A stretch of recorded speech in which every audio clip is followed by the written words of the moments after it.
Yo, yo, what's going on, everyone? It's Friday. Yeah, say that again. It's Friday, baby. Thank goodness it's Friday. Hopefully you're doing well. Morning's off to a good little start.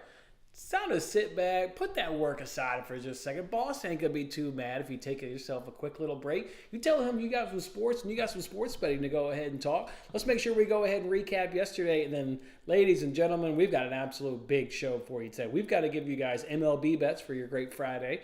What about Saturday and Sunday Premier League? Yep, that's back after international break, so let's, of course, do that. NFL Sunday, obviously, we want to make sure we've got action for that one, too, as well. Also, don't forget about college football. Let's go ahead and do a little three-legged parlay on Saturday's college football slate. So, all right, let's go ahead and kick it off with that recap, everybody, where we were finally able to turn the corner a little bit this week and put a little bit of money in our pocket at the tune of plus 1.8 units.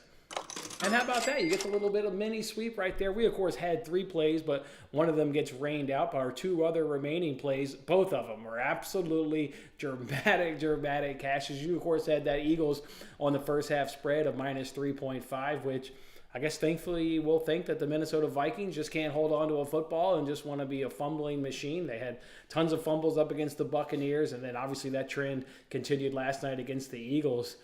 Just dramatic. I mean, just super goddamn dramatic right there. Getting that cash and getting a 61-yard field goal after my man misses a 55-yard field goal, which I was part of booing. Just like those Philly fans were booing of that play calling, which, obviously made that field goal a little bit difficult, but NFL guys can certainly bang from mid-50s. But you love the aggressiveness there. You saw it last season with the Philadelphia Eagles. That's why they're a good, strong first-half team. They'll just always keep their foot on the gas, even late in the half, and want to put themselves in position to go ahead and get some points, and they do that, getting a big 61-yard field goal as time expired to give us a great cash. Seems like that game treated everybody generally, well, so to speak. We also hit a same-game parlay in that game. We had Kirk Cousins over 1.5 touchdowns. We, of course, had over 48.5 points, and we had DeAndre Swift to go ahead and find a touchdown. That's how we got a nice little bump there on our arbitrage current bankroll, as we made about $22 on that, so we put it in the bankroll. But Minnesota Vikings cover plus 6.5, of course, over 48.5 hits pretty easy, as there's over 60 points in that game. A good football game, and Kirk Cousins did damn well. It's kind of shaking that narrative of, can't be in primetime games. At least Thursday night primetime games seem to treat him really well. So, yeah, good football game. That one treated us well. And I had given up on our other play right there, Jose Urena over 4.5 hits. You're kind of following that game along, and you see through the 6th inning that he had only given up 3 hits. His pitch count was relatively manageable, but I thought the game was over, and surely it was for me in terms of paying attention. I mean, once NFL starts, who gives 2 shits about the MLB at that point? So you're, of course, watching the NFL, and then you get that good dramatic cash again right at the stroke of halftime there by the Eagles covering the spread. So I started putting the tweet together where it's like, you do the recap. It's like, okay, 1-1, you get juiced out. It's like, all right, well, what happened in that baseball game? And then you look and you see the manager, 6 innings, 2 runs. I thought you were going to be pretty happy with that, but he tried to squeeze a little bit more juice out of that sucker, and that ultimately backfired on him. He gets trotted out for that 7th inning, and then eventually, like every team seems to do to get to Urena, it took till the 7th inning, but they got to him. They leave him out there, and he gives up 4 hits, multiple runs. I feel bad for the guy. He had a damn good outing, from his standards, and that is a caveat, but they are his standards, and he did pretty damn good. So thankfully, and we talk about learning something going forward. You can probably take something from that game with the White Sox. Obviously, they've been mathematically eliminated from playoff contention now. They're going to obviously trot their guys out there from a starter perspective and let them throw 90-ish pitches, and they're not going to burn their bullpen every night. Doesn't matter where the starter's doing, they're going to leave him out there. So, all right, man, thank you so much for leaving Urena out there. I thought that one was dead as can be, but we get a nice little dramatic cash right there. So 2-0 and plus 1.8 units. Love to see that right there. Turning back the week, still down over 6 units, but we still get 3 more full days to try and overcome that deficit, which we'll certainly try and do. And again, arbitrage up over $33. We were able to add some free money to it, but then the big bump there is, again, made about $22 on that same game parlay. So love to see that right there. Let me know in the comment section what you guys cashed. Again, I saw a lot of player props. We talk about TJ Hawkinson was a big time popular play. He, of course, did what he needed to go over there. You hit the spread, which everybody seemed to be on the Vikings yesterday, and everybody also seemed to be on that over. So put in that comment section. Let me know what you guys went ahead and cashed. Let's see what Adrian cashed. He's been on a heater all goddamn week. That's all this guy does want to do is cash big parlays, but he don't want to tell me the parlay beforehand. He got Swift on that anytime touchdown and Devontae Smith on an anytime touchdown. 10-1. You bet 50. You bang in $500. Love that. Yeah, like I said, I had Swift too.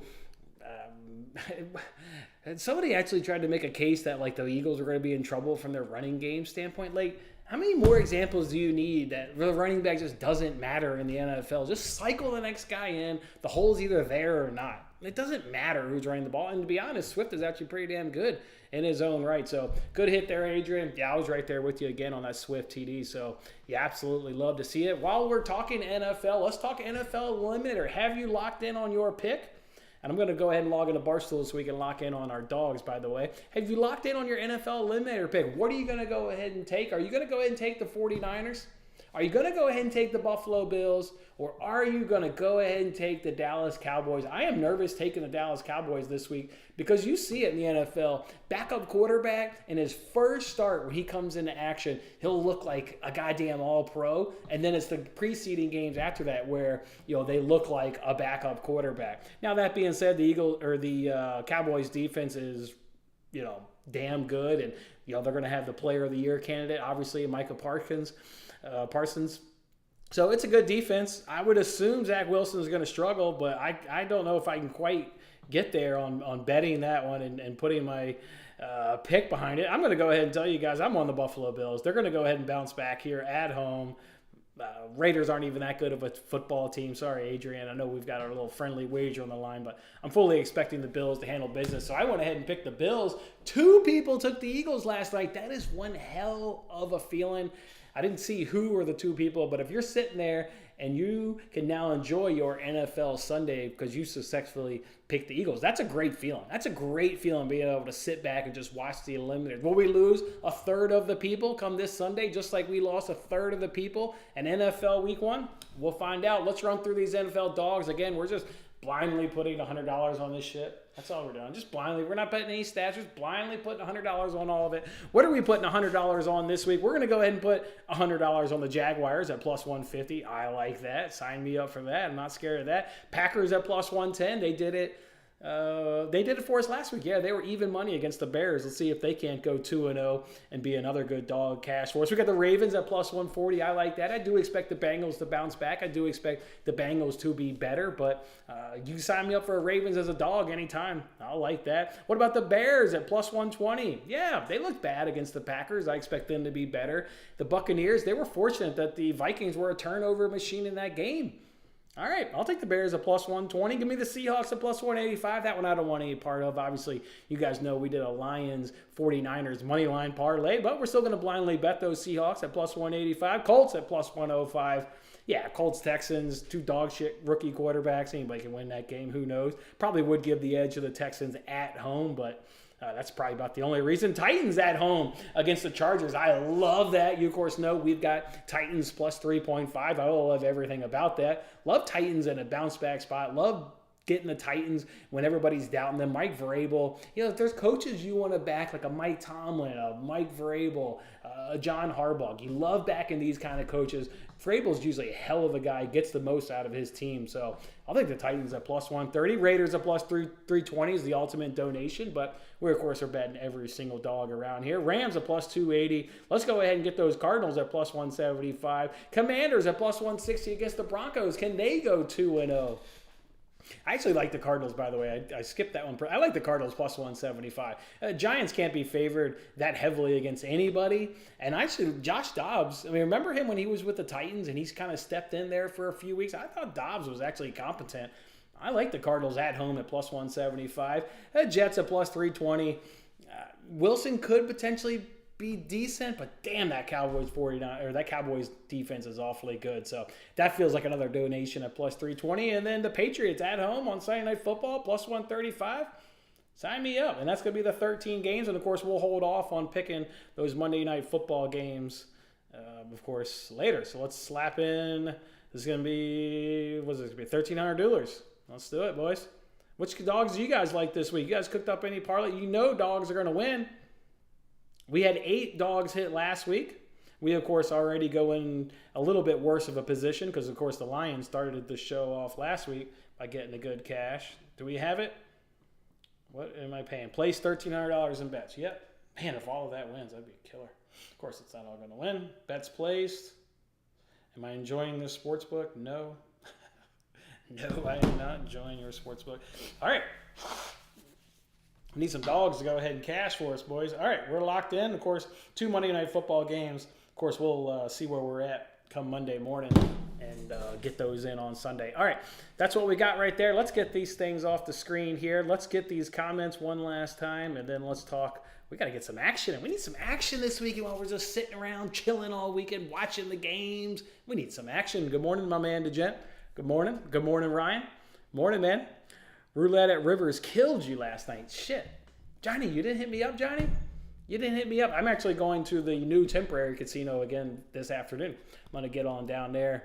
It's on the corner of, what is it? If you don't know, Johnny, it's on Wabash and Ohio. Wabash and Ohio, the new downtown Chicago. It's already up. It's been up for this Saturday. It's 1 week. It'll be up 1 week. There was already a shooting at that casino because welcome to Chicago, where there are shootings anywhere and everywhere in Chicago. So I certainly won't be there at night. I ain't gonna get that ass down there at nighttime. All right, let's go ahead and throw up those MLB bets first. That's what I've got queued up here at the top, and let's go ahead and work our way through these. We've got that Astros on that F5 team total, and we've got our guy Zach Greinke on the mound. You know Zach Greinke. You know what he does. He gives up a few runs. He doesn't give you any length, and the team generally goes ahead and lose. I mean, that's just what you get in a Zach Greinke start. Well, he's going to go ahead and face this Astros team that is number 1 right now versus right-handed pitching. So I absolutely love that. They should absolutely just destroy Zach Greinke right here. They're hitting .331, slugging .631. Their OPS is well over 1,000 at .1032, and their weighted runs created is 181. They're not striking out at 15.8%, and they do pretty damn good at draw walks at 9.6. That being said, we, of course, wouldn't expect them to be successful in that walk rate, but it's nice to know. We're not striking out, we're drawing walks, and we're bringing a whole hell of a lot of power to the plate to go with, obviously, an outstanding batting average. So we'll gladly fade Zach Greinke. We'll go ahead and take that Astros F5 team total over 2.5 runs. Cubs, Diamondbacks over 8.5. Not a lot of justification with this one, other than this one's going to go ahead and be a system play. And because it is a system play, we don't turn down opportunities to bet this. These clubs just hooked up 2 series ago for a 4-game series. Every single game stayed under 8.5. Looking for that to be a little bit different. We obviously get the Diamondbacks here. They hit left-handers really good. They weren't really good 5 days ago against Justin Steele. We'll see if they can be better. They've still got fantastic numbers versus left-handers, and actually they're in a little bit better position today than what they were 5 days ago when they saw Justin Steele. So expect them to be better. Cubs did a good job of hitting Brandon Paft 5 days ago. Expect that trend to continue. Diamondbacks have a decent bullpen. Cubs bullpen right now is struggling. This series is not going to go under like it did in all 4 games. I'm going to go ahead and take over 8.5 Cubs, Diamondbacks. Reds on that money line. You got Hunter Green on the mound taking on David Peterson. Love what the Reds are doing right now versus left-handed pitching. The top 5 offense right now. Hitting .292, slugging .497 with an OPS of .872. They've also got a good weighted runs created at 134. They're not striking out at 17.9%. And they've got a really high walk rate at 14.3%. They've also seen David Peterson earlier this season where they got multiple runs off of him. He couldn't even get it out of the 4th inning. So we love that right there. Hunter Green hasn't gone up against these Mets this season, so obviously that'll be in our favor. And the Mets are, about league average right now versus right-handers. They got a .245 batting average, .480 slugging. Their weighted runs created is 120, and you're seeing that from their power numbers. They do got a little bit of a power right there. Hunter Green's got some fantastic strikeout stuff. Even if the Mets are successful against Hunter Green, the Reds should be way more successful up against David Peterson right here. And then the Reds, well, we talked about them on their bullpen, how really good it was yesterday when they were doing that bullpen game. While they did get hit and their bullpen numbers take a hit, well, it's because the bullpen threw all 9 innings in that game yesterday. So the numbers regress, but they still stay in the top 5. Meanwhile, you got to look at the complete opposite end of the table. The Mets are bottom 5 in ERA, bottom 5 in opponent's batting average, bottom 5 in FIP, and bottom 7 in WHIP. So you get a massive, huge bullpen advantage. I'm not quite sure why the Reds come into this game as dogs at minus 102. I kind of gone through the numbers a second time to try and justify why the Reds would be a dog in this matchup, and I can't. We get the bullpen advantage, we get the starter advantage, and the hitting advantage. That's an absolute no-brainer to pull the trigger at basically even money at minus 102 over at FanDuel. And then we'll, of course, run back yesterday's play where we're not going to justify it because we did that yesterday. Chase Anderson of the Colorado Rockies to have over 4.5 hits allowed. See if that one can't come through for us and round out what it looks like to me, a really stinking damn good MLB slate right there. 4 banger of a plays. I think it's going to help us out tonight, boys. I think it's going to cover your bar tab, so have some fun tonight. The bar tab is on me, fellas. I got you. Let's go ahead and took a little rapid fire before we go back in that comment section. BetMGM, did you log into their account last night? Hell, they're just giving out $25 free bet. Those are the 3 plays while we run through rapid fire that I feel most confident about. I wanted a little bit more action tonight, so I went ahead and used that free $25 bet over on BetMGM. So obviously you can see it's Braves, it's the Red Sox, Blue Jays over, and it's the Rangers on the money line. But let's talk about those games. Let's talk about why I like those 3 to do that outcome. And then, of course, let's talk about every single game as well. You get Yankees and Pirates here with an over-under of 7.5. And the reason you see 7.5 is all these batting averages, when you look, it's actually cool, or interesting. Normally, we've got like plethora of good teams that we can, at least versus a right-handed pitching, just because the volume there. You've only got 5 teams right now that have good numbers versus right-handers that you would feel confident in putting your money behind. Really poor averages. I think it's because you're getting towards the end of the season and dudes just want this shit to be over with so they can get back to their family and friends. Quite frankly, well, there's one team that is the worst. You guys already know it is the only team that's hitting below the Mendoza line versus right-handed pitching. Yankees hitting 180. That's why you're seeing a 7.5 total. The Yankees do have a decently good bullpen. Garrett Cole's on the mound, so that's going to make you want to take the Yankees because Garrett Cole is on the mound. Pirates, of course, do going to have a hitting advantage, not a big hitting advantage, but they do have one. They don't have the bullpen advantage, but you would expect Garrett Cole to be Garrett Cole and do what he does. Probably go 6 innings. Maybe he can get into that 7th inning because the Pirates are one of those teams that are struggling right now versus right-handers. I will take the Yankees, of course, and I will take that under. I will take the under. Yankees just struggling too much. Braves and Marlins over-under of 9. Braves minus 170. You get the over-under of 9. Marlins plus 142. Bryce Elder has been really tough on the Marlins. I mean, absolutely tough. He's already gone against them a few times. The Marlins, a tick above the Yankees because they rank 29th versus right-handers. They're only hitting 205. No power at 347. A weighted runs created of 54. That's why I like the Braves on the money line in this game. They're going to face Johnny Cueto. They should have a lot of success against him. They hit right-handers really well. They're one of the teams. We mentioned there's only 5 teams that hit right-handers well. Yeah, big surprise that the Braves come in on that list at number 4. They're really stinking good. You guys don't need me telling you that. So I'll go ahead and back the Braves, and again, they will make that parlay. Rays and Orioles over-under of 8.5. Rays minus 130. Orioles come into this one at plus 110. I'm going to trust the numbers here and think that this game can get over. It didn't quite get over yesterday, but the Orioles' numbers, they're one of those teams that are up there versus right-handers. Eflin's been tough, but where do we always say he's been tough at? At Tropicana Field. This one's going to be played in Baltimore. So I'm going to go ahead and like over 8.5 between the Rays and the Orioles. Red Sox and Blue Jays over-under of 8. You, of course, see I did 8.5. No ties when you use a free bet, so bump that up and get you a good plus money bet. Red Sox plus 114. Blue Jays minus 135. I like the Blue Jays here. I don't like the Blue Jays. I like the Red Sox here on the money line. We've already seen Berrios a few times this season. I believe this is going to be our 4th time seeing Berrios here for the Red Sox. So a lot of familiarity, should be successful against him. 2 really struggling bullpens in this game. 2 bottom 10 bullpens. The Blue Jays are really struggling. They're in the bottom 5. Red Sox not much better in the bottom 10. That's why I like the over. I'm expecting both of these offenses to shine, even though the Blue Jays are one of these teams that are struggling versus right-handers. It's not Yankees struggling, but they are struggling. over 8.5 in this game, and I will take the Red Sox as a dog in that one. Rangers and Guardians over under of 7.5. Rangers minus 118, Guardians minus 102. I don't think this one should be at 7.5.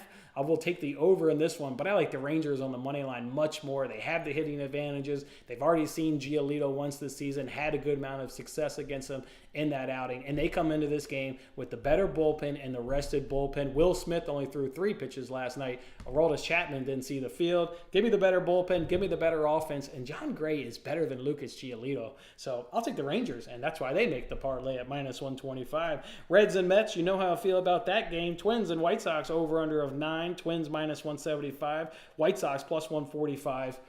I mean, there's nothing to like about the White Sox. Nothing. They're even doing us solids out here, keeping the pitcher in there. I thought for sure that prop was dead. You see Jose Hirano throw 6 innings, a 2-run ball. You got to get his ass out of there because that is a stellar outing by him. Oh, man, what a gift. What an absolute – we needed a gift, and we need it. You need that shit in sports betting. Shit's hard. You need that. Of course you like the Twins. I mean, nothing about the White Sox to like. Nothing. Then the next game, Astros-Royals. Of course, it's Astros on the run line. You get a terrible Royals bullpen. We've mentioned the hot hitting there of the Astros. In fact, they're number 1 in offense versus right-handers, and it's that Greinke. It's Astros on the run line all day long for me. Nationals and Brewers over under of 8.5. Nationals plus 160. Brewers minus 192. Have the Nationals just mailed it in? Like they're done? Because we haven't taken them against a left-hander in a while, and there's a reason. Go look at the numbers. Weighted runs created below 50. Batting average below 220. They're not even doing their strength coming down the stretch. They've completely given up. And the Brewers are obviously in a fight to make the playoffs. They do have some breathing room, but they're still, relatively speaking, in a fight. It's Brewers all day long, and they're struggling enough versus left-handers, and the Brewers are competent right now versus right-handers. I'm taking them on the run line at plus 114. Phillies and Cardinals over under of 8.5. Phillies minus 142. Cardinals plus 120. Cardinals are one of these teams that actually haven't waved the white flag. They're actually having productive at-bats. They're above middle of the pack right now versus right-handers, and the Phillies are right there with them versus right-handers. 2 struggling bullpens coming into this game. It's an easy over 8.5 for me. Give me the over 8.5 between Phillies and Cardinals. Giants and Rockies over under of 10.5. Giants minus 218. Rockies plus 180. Repeat pitching matchup. Smells like runs. We know the Giants' offense is number 2 right now versus right-handers from breaking this game down yesterday. Of course, it's Giants, but you're not paying minus 148 on the run line. Just take the over. Just take the over. That Rockies bullpen continues to struggle. Give me over 10.5. Tigers and Angels over under of 7.5. Minus 122 for the Tigers. Angels plus 102. I'd probably take over 7.5 here. Each offense is good enough versus the handedness. The bullpens are struggling. I think over 7.5. Cubs, Diamondbacks. You know how I feel about the over-under. This, by the way, there is enough juice to make you suggest that this one would drop to 8 if you're interested in maybe holding out for an 8 and giving yourself the push option. If somebody had to win the game, I'm actually going to say it's going to be the Diamondbacks at plus 120. I'd want the better bullpen. They hit left-handers better than the Cubs hit right-handers. I'll take the Diamondbacks at plus 120 with the over. Padres and Athletics over under of 8.5. Padres minus 205. Athletics plus 185. Of course, it's definitely going to be the Padres. I mean, they're better, but I mean, are you actually going to bet on the Padres? Nah, not actually going to do it, but not at 205. You're definitely not doing it at 205. I can tell you that. Probably just take over 8.5. Probably just go over 8.5 and that, not have to worry about sweating out the Padres doing something. And then Dodgers Mariners. This is one where you may look at the stats and go, okay, I'll take an under, but there's like dumber ways to die than taking an under in a Dodgers game. So I'm not taking the under, even though the stats may justify it. That already sounds sweaty, and I'm already goddamn uncomfortable just saying take the under. So you give me the Dodgers at minus 115. They have the hitting advantages. They have the bullpen advantages. They don't have the starter advantage, but Bobby Miller's been awfully good. Remember when we backed him not too long ago? I'll take the Dodgers at minus 115, and that's how we'll do some rapid fire. All right, boys. I saw some comments come through. We'll catch them, and then we'll talk Premier League. We'll talk, of course, NFL Week 2 this Sunday. Let's go, boys. Yeah, hit me up, Johnny. Hit me up when you can get down there. I'm about 5. Greinke walks play as usual. They had no props for Zach Greinke when I gave out that F5 team total. We can see. They didn't have any for Greinke. They had nothing. No outs, no strikeouts. They didn't have a damn thing for him. See if they got any props for him now.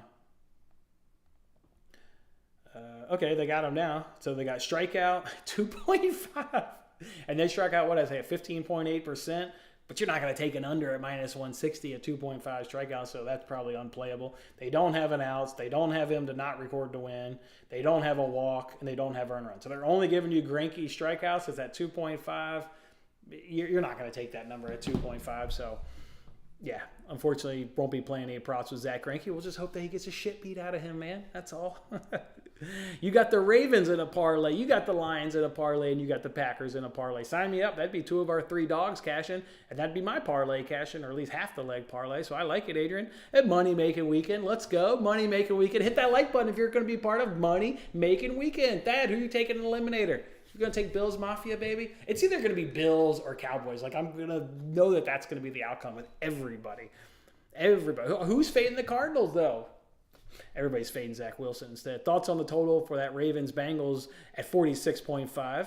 I say, give me half a second there, and I'll circle back and grab that. Do you do a similar thing for NFL like you do MLB, where you go through each game and your thoughts? That would be dope. Let's do that next Friday, where I can be a little bit more prepared. I'll do a rapid fire. And then you second. Let's do that next Friday. DeGen asked about the over-under in Ravens-Bengals. Let's throw our next section of bets up. I've got Ravens-Bengals under 46.5. Sign me up for it under. I've, of course, got Titans plus 3.5. I've got Bills minus 8. I'll tell you about that game, or tell you a little bit about that. There's a guy, and I need to look up his TikTok handle, but he posts tons of videos, and he's tons of videos on just trends and system plays in the NFL. He's uploaded one earlier this week. There's a system play. It's only viable for week 2 in the NFL. It's a pretty easy system. It's, did you cover in NFL week 1, and are you playing against a team in NFL week 2 that did not cover in week 1? You get this system play in this game because the Raiders covered the spread in week 1. The Bills did not cover the spread in week 1. So that means you then take the Bills in this scenario to cover the spread in week 2. I obviously like the Bills for a lot of other reasons, but it's a great system play. So we'll go ahead and take the Bills at minus 8 over at PointsBet, and you can get that at minus 110. I also like the Bills to do pretty well here in the first half. And remember, we got a great first half cash with the Eagles. So we'll kind of go back to playing trends that were successful last season until we get a plethora of data to go off of. And the trend that we want to go ahead and go off of is the Raiders allowed 13 points last week to the Broncos in week 1. The Raiders ranked 23rd in the NFL last season of points allowed in the first half at 12.2, and you get a 1-point bump on the road. So that becomes 13.2 points when they're playing on the road. The Bills, of course, scored 13 points last week in week 1 versus the Jets, and they were one of the better teams last season at home in general in the first half, but definitely at home. They scored 15.3 points in the first half of games last season, and when they were at home, that gets bumped up to 18.7 points in the first half. So I like that one a ton. Give me Bills minus 8 on the full game spread, and give me Bills first half team total over 13.5 points. Packers Falcons been up there for a while. Bears Bucks has been up there for a while. Ravens Bengals, you asked about that one. I'm interested in the under in that one, and just playing recent trends in that matchup. The last 3 head-to-heads have stayed under 46.5, and 5 of the last 7 have stayed under 46.5, and obviously both of these games, and respectively in week 1, stayed under 46.5. So we'll just stay with what's been working in this head-to-head, which is the under 46.5. I like it. Bengals coming into this game struggling, obviously coming off of week 1. Ravens are awfully tough. I do expect, obviously, a bounce back from the Bengals, but that also means you expect to bounce back from them at home from a defensive side of the ball as well. I like the under in that matchup. And then a little 2-legged parlay, just taking 2 of the bigger favorites on the NFL slate, and Lions, 49ers, and parlaying those suckers together. Rapid fire. I can give you my thoughts. What the hell? What the hell? What the hell? Let's do it. What do we got here? Chiefs Jaguars, if you're wondering, that fits the scenario of this Bills Raiders of one team covered in week 1, the other team didn't cover in week 1. So if you want to play that same system in another game, it is viable in this game where you would take the Chiefs. I kind of like the Jaguars, though. Give me the Jaguars at +3. Bears, Buccaneers, too many points.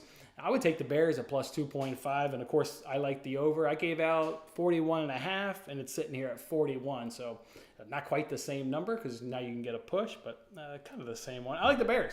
Not going to be as bad as they were in week 1. And the Buccaneers aren't going to get as fortunate playing. They're not playing the Vikings. Man, they're a fumble machine. You know what the Vikings are doing today? They're walking around the facility and everybody's holding the football with the dude surprisingly trying to knock it out. That is pathetic how many goddamn fumbles they've got. Worked out in our favor last night, though. Woo! Seahawks and Lions. This is another one where you get the week 1 trend of Seahawks didn't cover, Lions cover. If you want to back that same system, you would take the Seahawks plus 5. This one's tough, but I like the Lions. Something special is cooking up there in Detroit. I would like the Lions at home on the extra rest. Raiders, Bills, talked about that game already. Packers, Falcons, this is a tough one. Hard not to like the Packers in points, to be quite honest. Hard not to. I think this one's definitely going to be high scoring, though. Packers defense is suspectable. I like this Falcons offense. I like that over. Titans, I, of course, like the points in that matchup. Man, how can you really trust that Chargers head coach? He's a nutcase. So that one's easy right there. Workhorse taking the under there, and Ravens, Bengals, Colts, Texans. That one feels like a toss-up, and just look at the odds. I won't tell you it's a toss-up. Spreads 1. It's even money versus minus 120. Toss-up right there. 49ers and the Rams. Look to fade the Rams next week. Whoever plays the 49ers loses the next week. I mean, it's just the way it goes. So don't be high on the Pittsburgh Steelers this week. That's a thing. The Niners are so goddamn physical. Just go look back last year. You come off a game with the 49ers, you will lose the following week. So definitely be looking to fade the Rams next week. And I would fade the Rams again this week. Give me 49ers. Giants and Cardinals. I like the Cardinals in this matchup. I like the Cardinals in this matchup at home. I think they're going to cash our plus 180 money line. Jets, Cowboys. Of course, I like the Cowboys. Really tough defense. That one's probably going to stay under as well. I bet that one stays under. Commanders, Broncos. I would want the Commanders in the points in that one. Dolphins, Patriots. I don't even know how the Dolphins were dogs last week against the Chargers. I have no idea. They're not like even the Chargers. They don't even have a home field advantage. I have no idea. I would take Patriots. You know that guy, Bill Belichick. I would take the Patriots in the points. I would actually take the Patriots in the points. I'm not going to have NFL player props. I won't be adding anything. I want to go a few weeks and see which teams can and cannot defend certain positions or what have you before I jump on into player props. We got burned pretty bad on Jahmyr Gibbs, and we got really fortunate there with Brian Robinson. So let's just wait for a few weeks for player props, see who's who in terms of defending what, and then we'll have a little more confidence of jumping into the player prop market. But for now, that's what we'll go.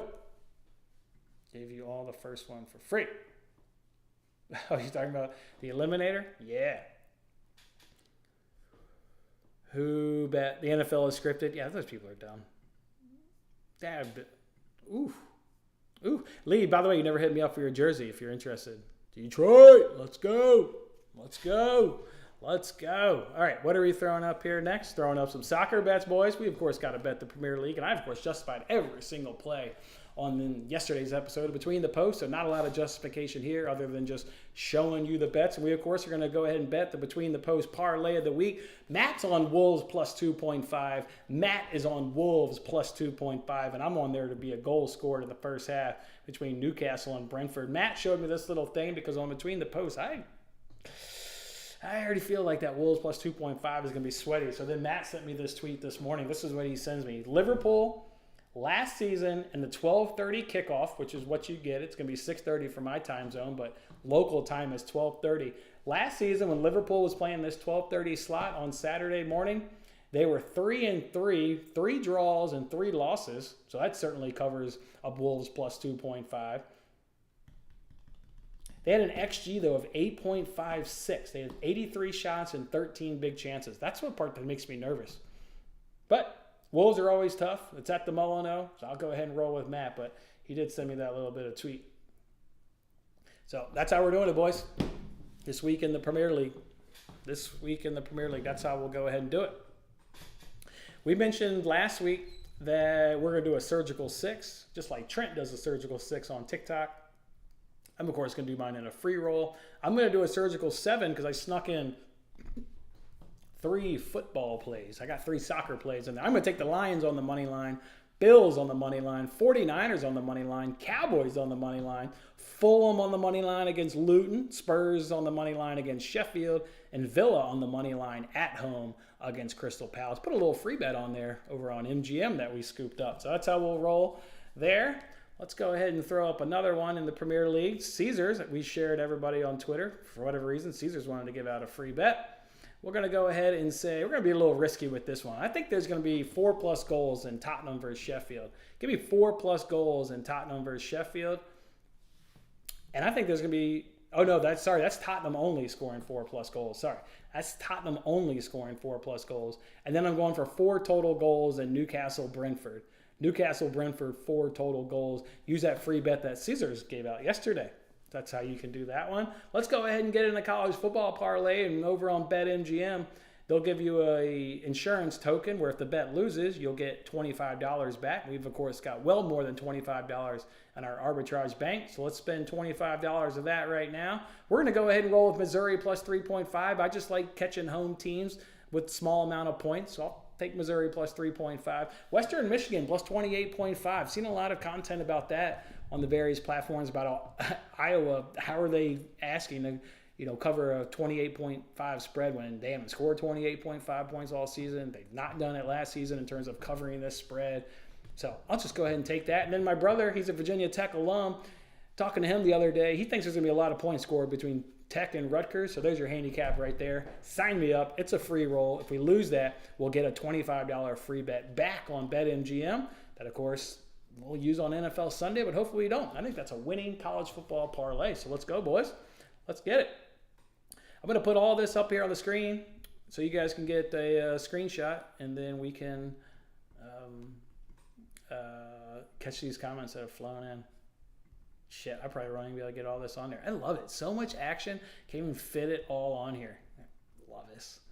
Love this. And then the Surge 6. There you go. Take that screenshot, and then I'll move that Surge 6 over, which is now the Surgical 7. Felt like with 3 soccer plays, bumped it up to a 7. And then there you go. Now take that screenshot so you can get all of that. All right, boys. That's how I'm rolling this weekend. Getting the coin back. Going to be positive. Let's see what we got. You already had the underroad, Jessica. I mean, it's hard not to. I mean, that Cowboys defense is stinking good. To have any confidence that Zach Wilson can be successful would be crazy. I have no idea. You're going to tease the Ravens and under and the Jets and under. Yeah, that seems like a good one. Adrian gave out this parlay yesterday on Between the Posts. That's an absolute banger of a one. I, of course, put both of those in that free roll. I'm right there with you, Adrian. All right, you're going to pick a new guy. That's why you haven't hit me up. Tell Matt he's the man. I'll tell Matt he's the man. All right, cool. That's how we're doing it, boys. That's how we're doing this week. It's a loaded weekend just to sit back, chill, have ourselves a good little time. Hell yeah, I can't wait. Let me know what you guys are up to this weekend.